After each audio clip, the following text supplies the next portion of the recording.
Hello बच्चों, आज एक नई वीडियो लेके आप लोगों के सामने हाजिर हुए हैं। वो हमारी आज की वीडियो है वेक्टर्स एंड इक्विलिब्रियम वाले चैप्टर की पहली वीडियो होगी। और आज हम डिस्कस करेंगे डिटेल में कि वेक्टर्स क्या होते हैं, इसके बाद स्केलर्स क्या होते हैं, रिप्रेजेंटेशन ऑफ वेक्टर्स कैसे करते हैं, फिर इसके बाद हम देखेंगे टाइप्स ऑफ वेक्टर्स कौन कौन सी हैं। तो चलिए हम चलते हैं वेक्टर्स एंड इक्विलिब्रियम की तरफ, वेक्टर्स एंड इक्विलिब्रियम की तरफ। ठीक है, इक्विलिब्रियम की तरफ। ठीक है, वेक्टर्स एंड इक्विलिब्रियम क्या है इसको देखते हैं। सबसे पहले हमारे पास वेक्टर्स की नीड क्यों आई, ठीक है, क्या ज़रूरत थी हमें वेक्टर्स को पढ़ने की। ठीक है, जैसे देखें आपके पास जो वन डायमेंशनल मोशन होता है, क्या होता है, वन डायमेंशनल जो मोशन होता है उसमें आपके पास वन डायरेक्शन, ठीक है, और टू डायरेक्शन पॉसिबल है ज़्यादा से ज़्यादा। ठीक है, टू डायरेक्शन क्या है, पॉसिबल है। ठीक है, पॉसिबल है, जबकि आपके पास थ्री डायमेंशनल हो कोई मोशन, क्या हो, थ्री डायमेंशनल मोशन हो, तो आपके पास तब क्या है, large number of direction possible हो सकती है, large number of directions possible हो सकती है। ठीक है, large number of direction possible हो सकती है। तो इस सिचुएशन को डील करने के लिए, इस चीज़ को डील करने के लिए, ओवरकम करने के लिए हमने कौन सी चीज़ पढ़नी है, वेक्टर्स पढ़ने हैं, ताकि वेक्टर्स की मदद से ऐसी चीज़ों को हम क्या कर सकें, हेल्प ले सकें। जैसे आपके पास कोई थ्री डायमेंशनल मोशन कर रहा है कोई ऑब्जेक्ट, ठीक है, उसकी लोकेशन, उसका जो आपके पास है मोशंस को हम स्टडी करने के लिए, ताकि हमारे पास वेक्टर्स का सहारा लेते हैं ताकि उसका पता चले। ठीक है, जैसे आपके पास फिजिकल क्वांटिटी होती है कोई भी, हमने पहले पढ़ रखा है यूनिट्स एंड मेजरमेंट में, वो वेल डिफाइंड तब होती है जबकि उसके पास यूनिट हो, न्यूमेरिकल वैल्यू हो। ठीक है, जैसे 1 2 3 कुछ भी हो, आपके पास यूनिट हो, तब आपके पास वो वेल डिफाइंड होती है, 5 kg है, वेल डिफाइंड है। ठीक है, तो इसी तरह आपके पास वेक्टर्स हैं, उनके लिए भी कुछ चीज़ें चाहिए होती है। तो उसको वेक्टर्स को और लेने के लिए, यानी कि वेक्टर्स क्वांटिटी को डिस्कस करें और साथ साथ ये चीज़ पढ़ें, तो इसके लिए हमें स्केलर के साथ कंपैरिजन करना चाहिए। तो वो क्या है, स्केलर्स के साथ वो देखते हैं।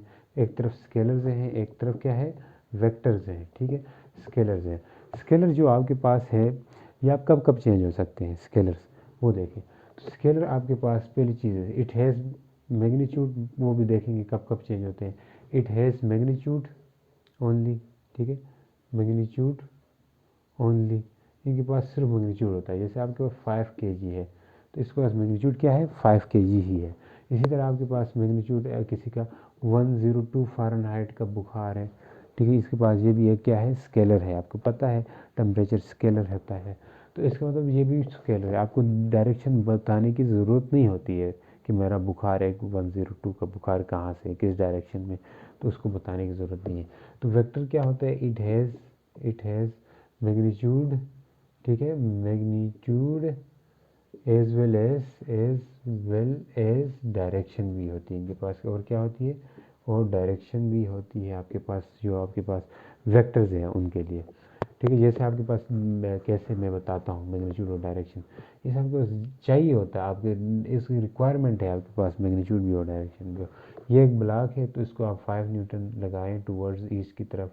ठीक है, तो फोर्स इसने मोशन इस तरफ करना है, इसका रिजल्ट में इन्हें रिजल्ट ये मूव इस तरफ करेगा। इसी तरह आप इधर से मोशन फोर्स लगाओगे 5 न्यूटन की, मैग्नीट्यूड वही रखा, आपने डायरेक्शन चेंज की तो अलग तरह रिजल्ट मिलेगा, अलग तरह की मोशन देखने को मिलेगी। या फिर अप से डाउनवर्ड 5 न्यूटन लगाओगे तो मोशन मिलेगी नहीं, मोशन होगी ही नहीं। इसका मतलब है वेक्टर्स ऐसी होती है जिनको आप डायरेक्शन चेंज करते रहोगे आपको डिफरेंट रिजल्ट मिलने वाले होते हैं।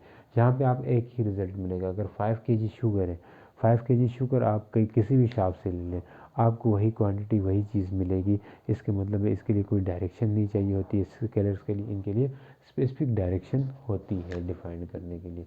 अगला चीज़ क्या है, इट चेंज इट चेंज ठीक है, वाइल चेंजिंग मैग्नीट्यूड, ठीक है, while changing magnitude magnitude change करेंगे तो ये भी चेंज होती है आपके पास, क्या, मैग्नीट्यूड चेंज करेंगे तो आपके पास स्केलर्स चेंज होती है। जैसे आपके पास 5 kg थी तो इसको आपने 4 kg कर दिया, तो आपके पास मैग्नीट्यूड चेंज होगी तो ये भी चेंज हो गई। इसका पॉइंट क्या है ये समझिए, ये आसान है समझना। इसका क्या है, it change it change I if either their direction, magnitude are both change। अगर आपके पास डायरेक्शन चेंज हो जाए, मैग्नीट्यूड चेंज हो जाए, या दोनों चेंज हो जाए, तब चेंज हो सकती है। डायरेक्शन कैसे चेंज होती है ये देखें। डायरेक्शन अगर आपके पास है, पहले मैग्नीट्यूड को देखें। आप 10 मीटर पर सेकंड वेलोसिटी से जा रहे थे, आपने अपना मैग्नीट्यूड चेंज किया, वेलोसिटी को कम किए, 5 मीटर पर सेकंड कर दिया, तो इसका मतलब है आपका मैग्नीट्यूड चेंज होगी, आपकी वेलोसिटी चेंज होगी। अच्छा, अगले सेकंड में, किसी भी सेकंड में कर लिया आपने। तो इसी तरह आपके पास डायरेक्शन कैसे, आप जा रहे थे 5 मीटर पर सेकंड से ही, ठीक है, तो आपने डायरेक्शन चेंज की, मोड काटते हुए, अपनी वेलोसिटी चेंज करते हुए। तो इसका मतलब है आपने फिर भी आपकी वेक्टर क्वांटिटी यानी कि वेलोसिटी क्या हो गई है, चेंज हो गई है। इसी तरह दोनों कैसे चेंज हुई, जब आप मोड भी काट रहे हो तो आपकी वेलोसिटी भी चेंज हो रही हो, यानी कि 10 थी तो 10 में से वेलोसिटी चेंज होकर 5 हो गई है, ठीक है, जबकि डायरेक्शन भी चेंज हो गई। तो इसका मतलब है आपका वेक्टर जो है वो क्या हो गई, चेंज हो गई है। तीसरा point, it can be added by ordinary algebraic operation, ठीक है। ऑर्डिनरी algebraic ऑपरेशन से ऐड करते हैं। जैसे आपके पास 5 kg थी, आपके अब्बू ने 2 kg और लाई शुगर, ठीक है, तो ओवरऑल कितनी हो गई, ऐड करके करोगे तो 7 kg होगी। फिर आपने खाई कुछ चीज़, सेब ले लिए, ठीक है, 5 kg थे, -2 kg सेब खा लिए, तो 3 kg सेब रहने हैं। तो ये आसान है स्केलर जो है ऐड करना। वेक्टर्स को कैसे ऐड करते हैं वो देखते हैं। तीसरा पॉइंट इसके लिए, ये दूसरा पॉइंट था, तो अब तीसरा पॉइंट यही लिख रहा हूँ। तीसरा पॉइंट क्या है, it can be added by special laws of vector addition, vector addition के लिए लाज को ओबे करते हैं। कैसे कैसे लाज होते हैं, आइए वो देखते हैं। चलो ये लिख लें, अगर आपने लिखना है तो मैं मिटा रहा हूँ, तो ये आप याद है। तो इसको कैसे कैसे लाज इस्तेमाल होते हैं, वैसे मैं इस बात को समझाने के लिए कोई एक एग्जांपल लूँगा। वो क्या है, आपके पास है 1 है, जैसे आपके पास 4, ये आपके पास 4 न्यूटन इस तरफ लग रही है, ठीक है, इस डायरेक्शन में ईस्ट की तरफ, 3 न्यूटन भी लग रही है इस तरफ, ठीक है, इस डायरेक्शन में। इनको ऐड करना है तो एफ नेट क्या रिजल्ट क्या आने वाला है, 4 न्यूटन प्लस 3 न्यूटन, तो रिजल्ट क्या आएगा, 7 न्यूटन। तो इस दफ़े 7 न्यूटन आ गया। अब 4 न्यूटन इस तरफ लग रही है, ठीक है, इधर से 3 न्यूटन लग रही है। अब रिजल्ट कितने आना है, कितना आने वाला है, 4 न्यूटन माइनस 3 न्यूटन, रिजल्ट में 1 न्यूटन। तो अब के बाद 1 न्यूटन आए, पहले 7 न्यूटन आ गई है। अब इसी की डायरेक्शन अब किसी इस तरह रखी है आपने, 4 न्यूटन इस तरह रखा, ऊपर की तरफ 3 न्यूटन रखा।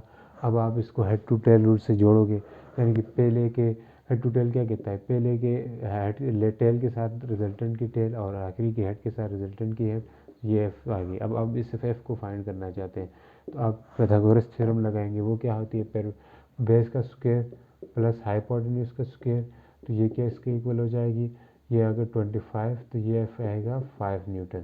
तो अब ये 5 न्यूटन आ गया। तो अब के बाद 5 न्यूटन रिजल्ट दे दिया, कभी 1 दे रहा है, कभी 7 दे रहा है।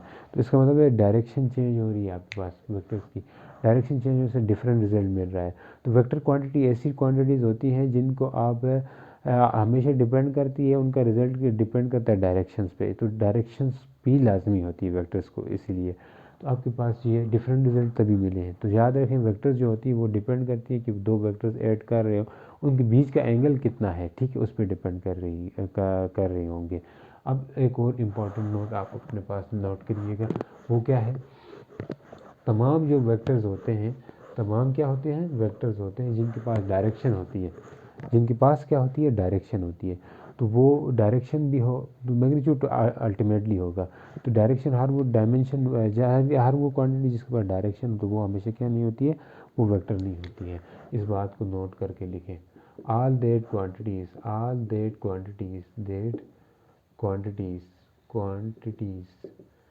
which has direction डायरेक्शन और नॉट टू बी वेक्टर्स, वो वेक्टर्स नहीं होंगे। जैसे आपके पास करंट है, ठीक है, करंट के पास डायरेक्शन होती है, कैसी होती है, हाई पोटेंशियल से लो पोटेंशियल होती है, मगर फिर भी हम इनको स्केलर की तरह ट्रीट करते हैं। जैसे आपके यहाँ 3 एम्पियर आ रहा है करंट, यहाँ 2 एम्पियर आ रहा है, तो इनको सिंपल ऐड करते 5 एम्पियर बोल दो, ये वेक्टर नहीं है डायरेक्शन होने में। दूसरी चीज़ कौन सी है आपके पास, प्रेशर है। प्रेशर भी आपके पास क्या है, डायरेक्शन है, मगर डायरेक्शन है नहीं, वो नहीं है, वेक्टर नहीं है। जैसे आपके पास इसकी डायरेक्शन हमेशा नॉर्मल टू द सरफेस होती है, नॉर्मल टू द सरफेस होती है, तो नॉर्मल होने के बावजूद ये वेक्टर नहीं है। नॉर्मल है, सबको पता है, स्पेसिफाई करने के लिए ये एक यूनिक डायरेक्शन है, स्पेसिफाई करने की ज़रूरत नहीं होती इसलिए। तीसरी चीज़, टाइम जो है इसका भी क्या है, एक डायरेक्शन है, प्रेजेंट से पास की तरफ फ्लो कर रहा है, तो ये भी नहीं है। तो ये एक यूनिक आपके पास डायरेक्शन है, इसको भी स्पेसिफाई करने की ज़रूरत नहीं है। समझ आएगी नहीं आई? तो अब हम चलते हैं वेक्टर्स की रिप्रेजेंटेशन की तरफ। समझ आ गई होगी उम्मीद करता हूँ। अब हम बात करते हैं रिप्रेजेंटेशन ऑफ वेक्टर की। चलिए आइए, ये सारा लिख लें अपने पास, नोट करें, आपके पास एक तरह से नोट्स बन जाएंगे। वो क्या है आपके पास, अब बात करते हैं हम रिप्रेजेंटेशन ऑफ वेक्टर की। रिप्रेजेंटेशन ऑफ वेक्टर्स की, वेक्टर्स की रिप्रेजेंटेशन किस तरह होती है। वेक्टर की रिप्रेजेंटेशन याद रखें, दो तरीके से कर सकते हैं। वो क्या है, नंबर 1 पहला तरीका है आपके पास, सबसे पहला तरीका क्या है उस वेक्टर्स को रिप्रेजेंट करने का, वो है सिम्बॉलिकली, SYM, सिम्बॉलिकली, या फिर सिंपलर नोटेशन, ठीक है, सिंपलर नोटेशन जिसे बोलते हैं, ठीक है, इससे रिप्रेजेंट करने का। सिम्बॉलिकली या सिंपल नोटेशन कैसे है, जैसे आपके पास एक वेक्टर है ए, इसके ऊपर एरो रखे, बोल्ड फेस लेटर से कर दोगे, या इसको इटैलिक राइटिंग में कर दिया, या फिर अब मान ले फोर्स है, कितनी है, 5 न्यूटन फोर्स है, टूवर्ड्स कितनी है, टूवर्ड्स ईस्ट है, ईस्ट की तरफ है, तो आपके पास ये वेक्टर है, इस तरह लिखोगे। तो अब आप इसको कोई बोले कि इस 5 जो वेक्टर है, 5 फोर्स जो वेक्टर है, इसकी डायरेक्शन लिखो, क्या लिखो, इसकी डायरेक्शन लिखे, तो फिर इसका जो आपके मैग्नीट्यूड लिखो, तो आप कैसे बोलोगे, 5 न्यूटन का मैग्नीट्यूड, इस तरह एब्सोल्यूट मॉडुलस लगा के एब्सोल्यूट वैल्यू के कैसे लिखोगे, 5 न्यूटन, जो आपके पास ये आएगा। ये 5 न्यूटन डायरेक्शन नहीं लिखोगे, ये नहीं लिखोगे, सिर्फ 5 न्यूटन ये मैग्नीट्यूड होगा, और मैग्नीट्यूड को रिप्रेजेंट इस तरह करते हैं डबल लाइन से। तो इसके बाद जो नेक्स्ट है आपके पास जो इम्पोर्टेंट है, वो क्या है, ग्राफिकली रिप्रेजेंटेशन। क्या है, ग्राफिकली रिप्रेजेंटेशन,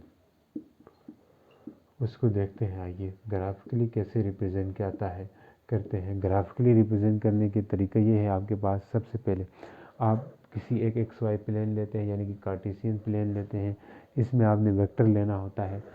मान लिया कोई एक बॉडी है जिसकी वेलोसिटी आपके पास कितनी है, 40 किलोमीटर पर आवर के हिसाब से है। तो अब आप ये पर आवर है, तो इसको एक स्टेबल स्केल दोगे, 1 सेंटीमीटर इक्वल लोगे 10 किलोमीटर के, ताकि आपके पास फिर 4 सेंटीमीटर इक्वल हो जाए 40 किलोमीटर के। तो इसके करके आप क्या करोगे, 1 सेंटीमीटर की लाइन यहाँ रखोगे, टूवर्ड्स ईस्ट है, ये किसकी तरफ है, ईस्ट तरफ है मान लें।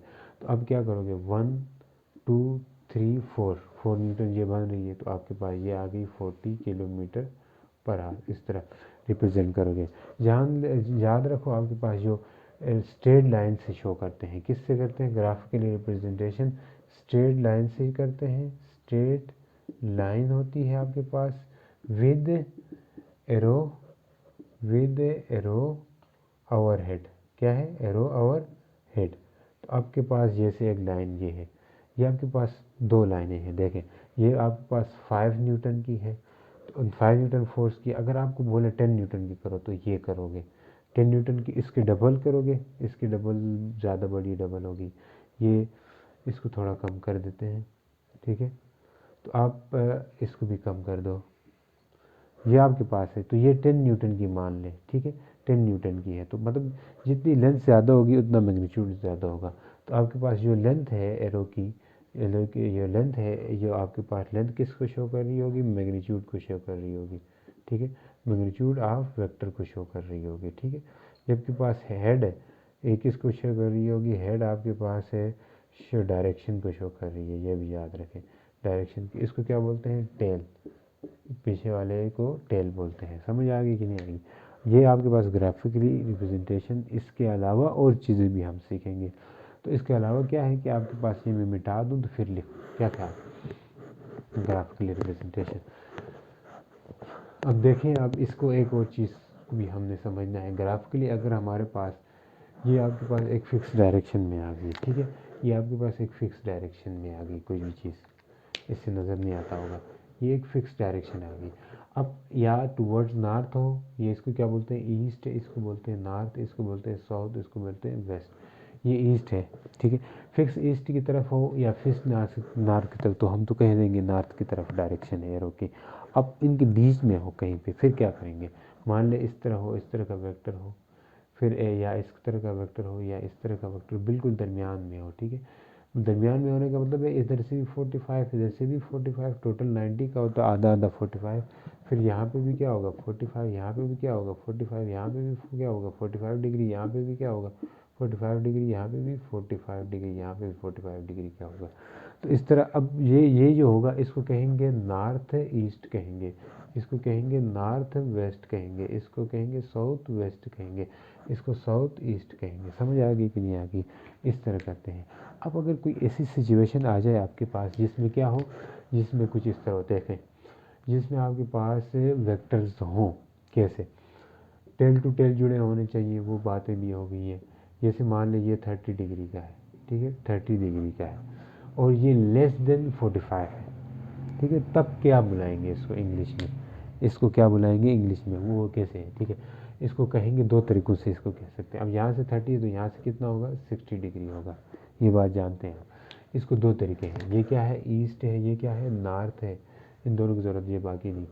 अच्छा देखो, इसको कहेंगे एक 30 डिग्री नॉर्थ ऑफ ईस्ट भी कह सकते हैं, यानी कि यहाँ से 30 डिग्री नॉर्थ की तरफ है, पहले इस तरह कह सकते हैं। या इसी को क्या वो कह सकते हैं 60 डिग्री ईस्ट ऑफ नॉर्थ, यानी कि 60 डिग्री ईस्ट की तरफ है नॉर्थ से, ये कह सकते हैं, ठीक है। अब अगर कोई वेक्टर हो, मैं आपको बोलूँ इसको क्या कैसे बोलोगे, तो आप देखिए ये वेक्टर है कोई, ठीक है, इस तरफ से है, मान लीजिए यहाँ से ये 60 है, तो फिर इसको कैसे बोलेंगे, ये आपके पास नॉर्थ होता है, ये आपके पास वेस्ट होता है, कैसे बोलोगे इसको बोलने का तरीका ये है कि आपको इंग्लिश में 60 डिग्री आपके क्या बोलोगे वेस्ट ऑफ नॉर्थ कहोगे। समझ आ गई, वेस्ट ऑफ नॉर्थ कहोगे। अब कुछ ऐसी सिचुएशन आ जाती है, वो और वो सिचुएशन है वो मैं आपको बता दूंगा। पहले वो क्या है आपके पास सिचुएशन, नॉर्थ ऑफ ईस्ट हो गया। अब कुछ इम्पोर्टेंट पॉइंट है उसको डिस्कस करते हैं, फिर उसके बाद हम नेक्स्ट उस पर ले जाते हैं। तो वो क्या है इंपॉर्टेंट पॉइंट्स, वेक्टर से रिलेटेड, वेक्टर उस वेक्टर से रिलेटेड पॉइंट्स हैं, वेक्टर ताकि रिप्रेजेंट करना आपको क्या हो आसान हो जाए। वो क्या है आपके पास, देखिए पॉइंट नंबर 1 आपके पास होगा, पॉइंट नंबर 1 आपके पास क्या होगा, पॉइंट नंबर 1 आपके पास ये होगा वाइल क्या है, while rotating vector 360 degree or 2 pi radian, ठीक है, 2 pi radian with 2 pi radian, ठीक है, while rotating 360 degree by vector by by vector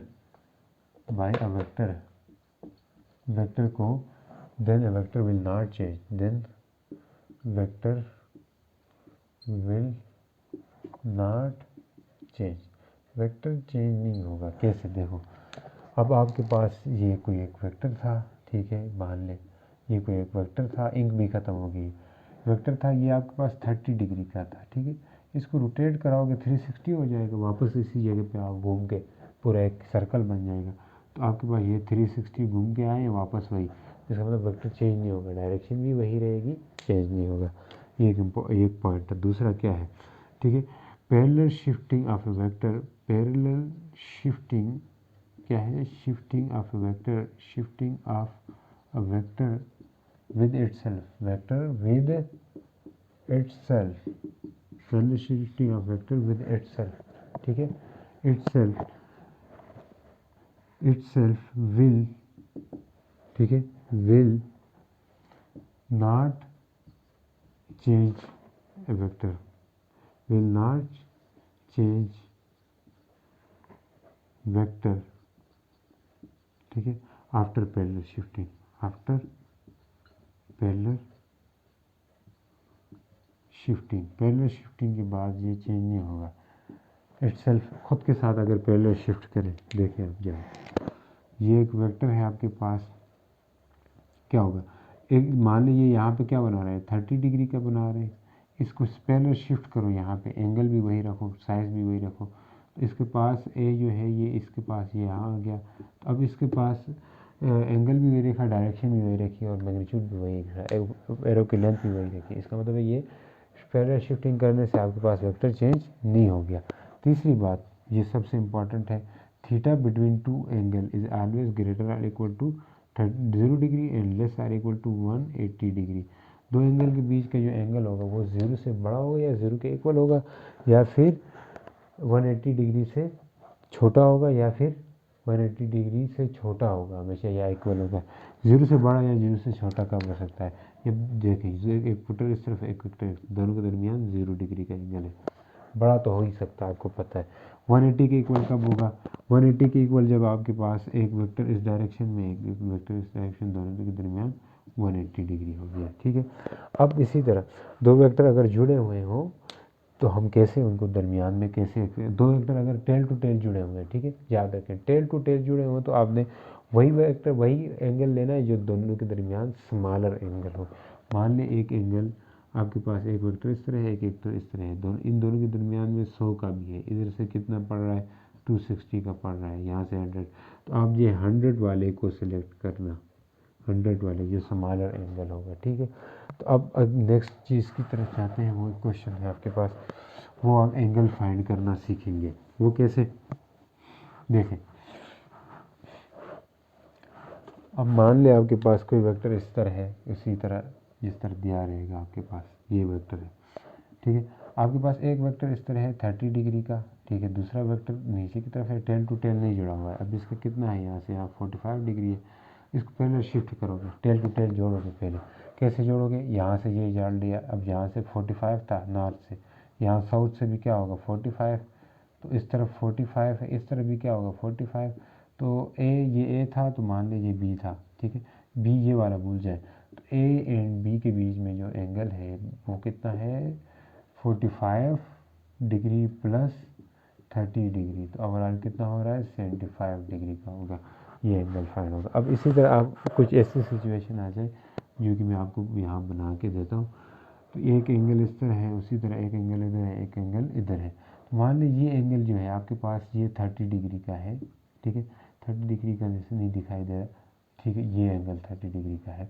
अब एक यहाँ पे है जो कि आपके पास 60 डिग्री एंगल बना रहा है, ये बी है मान ले, ये ए वेक्टर है, ठीक है, इसकी एक और एंगल यहाँ पे है, ये कि 45 बना रहा है, जो कि सी है। तो आपने फाइंड करना है angle between, find angle, find क्या है, एंगल फाइंड करो, थीटा फाइंड करो बिटवीन ए एंड बी, ठीक है, फिर बिटवीन ए एंड सी, ठीक है, फिर बिटवीन बी एंड सी के बीच में, ठीक है।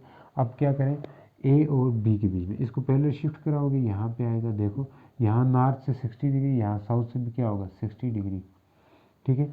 अब ये 60, तो फिर यहाँ 30 बच रहा है, तो अब सी ए एंड बी के बीच में देखते हैं, देखो इस तरह, यहाँ ए का कितना है, एक आपके पास 30 डिग्री है, ठीक है, यहाँ इसका कितना रह गया, इधर इधर भी 30, तो इसका मतलब है बी का 30, ए का 30, तो ओवरऑल 60 डिग्री रहेगा, ठीक है, ये सॉल्व हो गया, ठीक है। फिर इसी तरह आपके पास जो दूसरा है वो क्या है, मेरी इंक ख़त्म होगी, मैं इंक लाता हूँ, ठीक, इंक ख़त्म, पेन लाता हूँ यार, क्या है, पेन ले आया। अब आपके पास मान लीजिए है, उसी तरह नज़र आ रहा होगा ये, ठीक है, वो क्या है, आपके पास ये एंगल है, इसी तरह सी किसकी बात करें, ए और सी के बीच में, तो ये ए का कितना था यहाँ पे 30 डिग्री, सी का कितना है, सी का इधर बचा कितना था, ए 45 का था, तो यहाँ भी 45 का होगा, इसका इस तरफ 45 का था, तो 45 और ये कितना होगा 75 डिग्री होगा। अब बात करते हैं सी और बी के बीच में, वो कैसे, देखो इधर इसका कितना बचा था, इधर 30 बचा था, तो इधर से 60 था, ठीक है, इसका इधर कितना था 45 था, 45 ये 60, तो ये वाला चाहिए था आपको, ये वाला कितना है, तो आप 60 डिग्री माइनस 45 डिग्री करोगे तो कितना आएगा, 60 डिग्री माइनस 45 डिग्री, तो आपके पास आंसर आने वाला है 15 डिग्री, कितना 15 डिग्री हो जाएगा। तो अब हम इसके बाद चलते हैं किसकी तरफ, टाइप्स ऑफ वेक्टर की तरफ, ठीक है, उसको देखते हैं, चलें।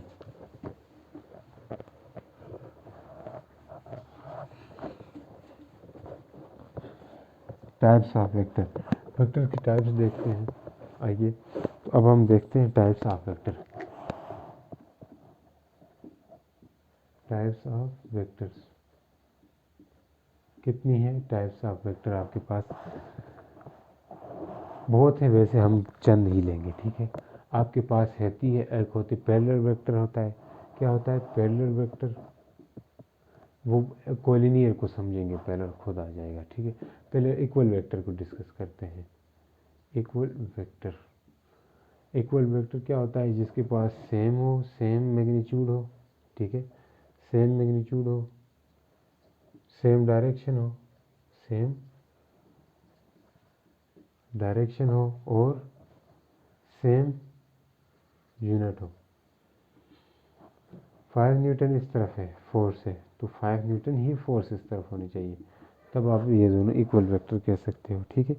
इसी तरह आपके पास है, आपके पास और होते हैं कोलिनियर वेक्टर, दूसरा ये भी इम्पॉर्टेंट है, क्या है कोलिनियर वेक्टर, वो क्या होता है, इसको समझने के लिए आपके पास वेक्टर विच एक्स, क्या है which x along same line, which x along same line, same line में एक करें, or parallel line, or parallel line, parallel line में एक करें या सेम लाइन में एक करें, तो वो आपके पास कोलिनियर वेक्टर होता है, ठीक है। अब सेम लाइन में एक करने का मतलब क्या है, मान लिए ये एक ब्लॉक है, इसको आपने इस डायरेक्शन में फोर्स एफ लगाई, तो डिस्प्लेसमेंट भी इसी डायरेक्शन में करेगा फोर्स, यानी कि डिस्प्लेसमेंट वेक्टर भी इसी तरफ होगा, फोर्स वेक्टर भी इस तरफ होगा, तो दोनों एक ही लाइन में लग रही हैं, ठीक है, दोनों की डायरेक्शन भी एक है, तो ये दोनों आपके पास एस एंड एफ जो है वो आपके पास क्या है, सेम लाइन में कर रहे हैं, मतलब कोलिनियर है। तो कोलिनियर कब नहीं होते वो देखते हैं, आइए।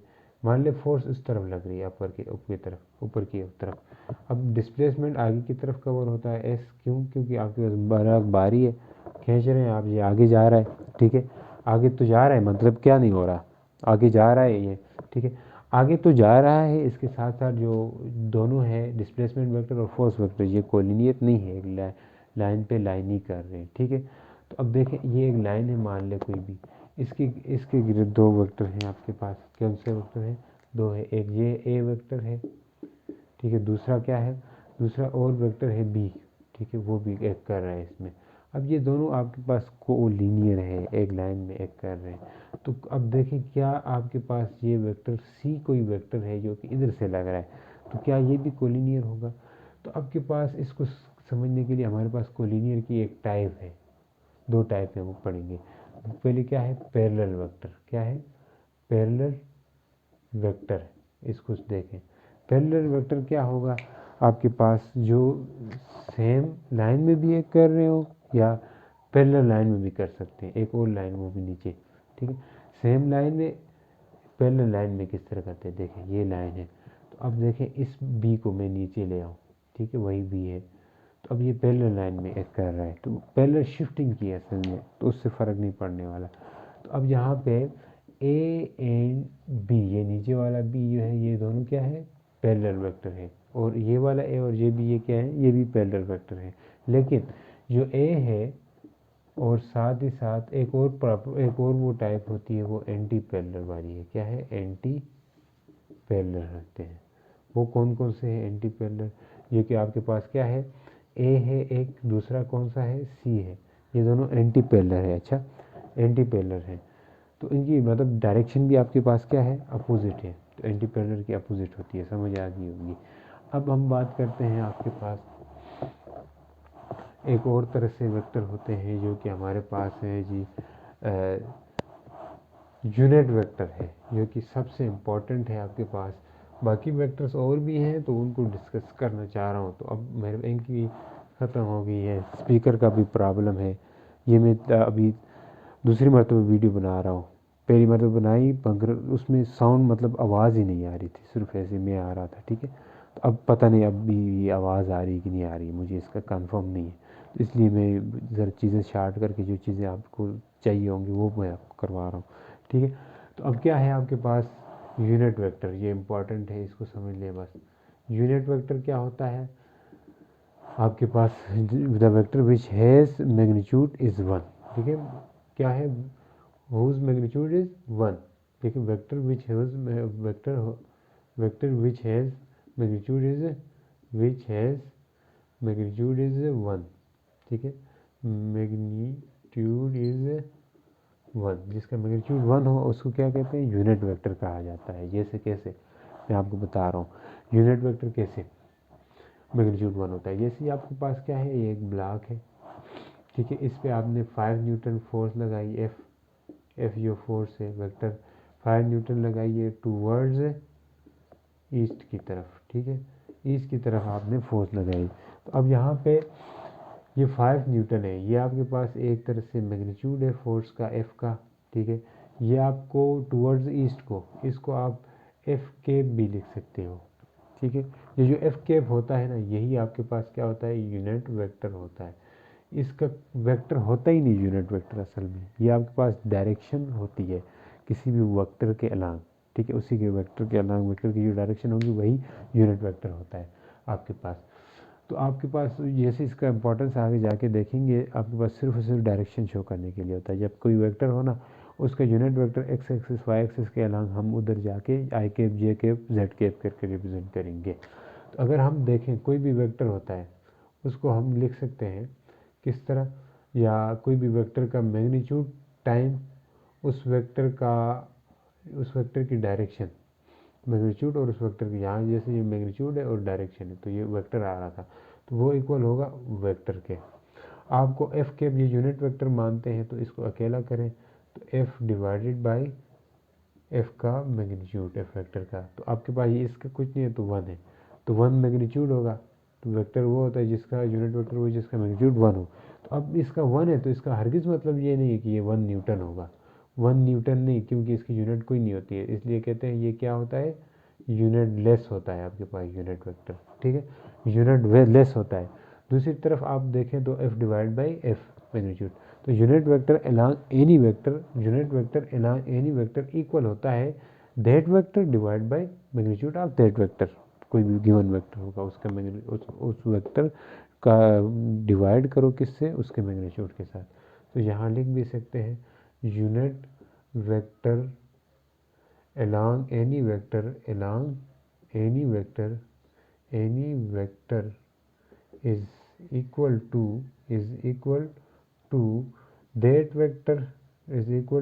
that vector divided by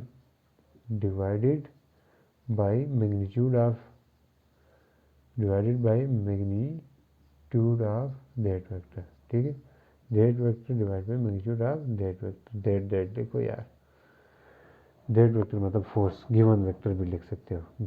ठीक है, तो यहाँ पे हम अपना लेक्चर ख़त्म करते हैं। इसके बाद इंशाल्लाह नेक्स्ट वीडियो में इससे न्यूमेरिकल टाइप आगे जो ईटा लेवल के होंगे, एलिप्टिकल लेवल के होंगे, वो आपसे डिस्कस करेंगे। तो उम्मीद करता हूँ आपको ये लेक्चर समझ आ गया होगा, और अभी देखते हैं कि आवाज़ आई कि नहीं आई। ठीक है, अल्लाह हाफ़िज़।